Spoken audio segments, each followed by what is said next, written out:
Les images, vous allez reconnaître, même Gérard va reconnaître.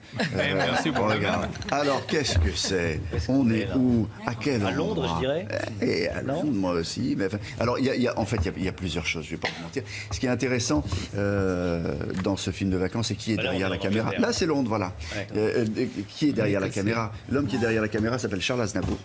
Et pendant toute sa vie, Charles Aznavour a eu une petite caméra. Enfin, la première lui a été offerte par Edith Piaf. Et il a tourné.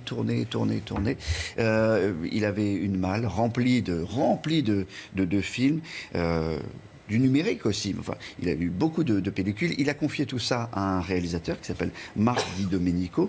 Il y avait 31 heures de rush. Ils ont tout regardé, etc.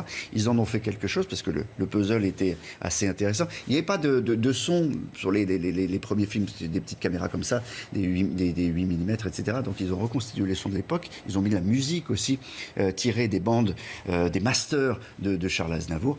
On va écouter le réalisateur et le fils de Charles Aznavour, Michel Aznavour, parler de son père derrière la caméra.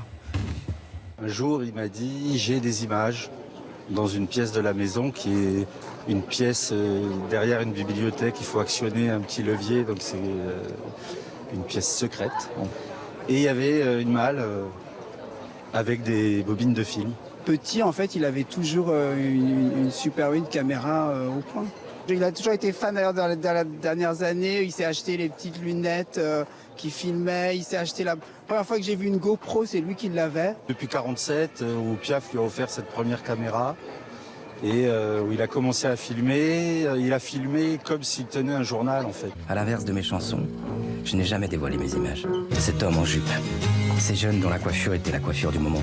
C'est pas par ordre chronologique, mais ça se passe un peu comme dans le cœur et les pensées de mon père. Il y a autant des images de Piaf, après ça passe par les voyages, les tournages avec Biro, Ventura et toute la bande du Taxi pour Tobruk, et puis un peu d'images.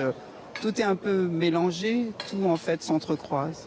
C'est pas juste des films de vacances ou des films de famille. Au début, c'est un peu anarchique, ça bouge beaucoup. Il est à New York, il va voir Piaf, on sent que c'est le chien fou. Et puis tout d'un coup, ça s'apaise. Et il y a des moments hyper contemplatifs avec la maman de Micha, où il a sa façon de la filmer. Pour moi, c'est Antonioni qui filme Monica Vitti. J'ai vécu ma vie. Ça s'appelle Le Regard de Charles. Ça sort au cinéma le 2 octobre prochain.